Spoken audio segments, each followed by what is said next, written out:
Emily was a nursing student in a pediatrics rotation. She cared for Tommy, a 5-year-old patient who was recently diagnosed with type 1 diabetes. Tommy was going home soon, so she took a cell phone picture of him to remember him by. That evening, she posted his picture on her Facebook page, commenting how brave he was when he got his insulin injections. 2 days later, Emily was called into her dean's office. A nurse from the hospital had seen the photo and caption and reported them to hospital officials. Emily was informed that her actions were a breach of her patient's confidentiality and a violation of federal privacy laws. Even though Emily had an excellent record as a student nurse and had only the best intentions in her post, she was expelled from her nursing program, and the program was barred from using the pediatrics unit for their students. Hi, I'm Kelly, a staff nurse here at the hospital.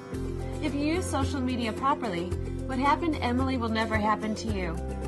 Nurses are increasingly utilizing social media not only for personal use, but also as a way to foster professional connections and timely communications with patients and their families. Though social media used inappropriately can result in disclosing too much patient information and violating the rights to privacy and confidentiality of information.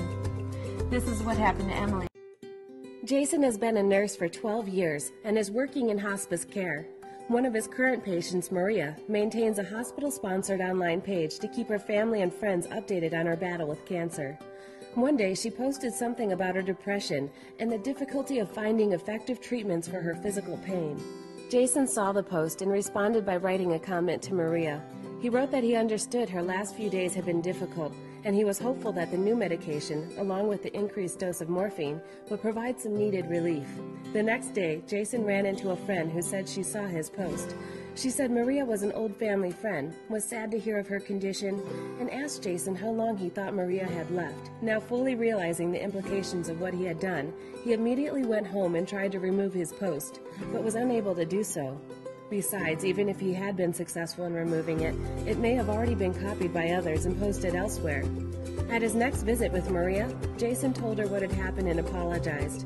Jason then self-reported his breach of patient confidentiality to his board of nursing and is awaiting the board's decision concerning any disciplinary action.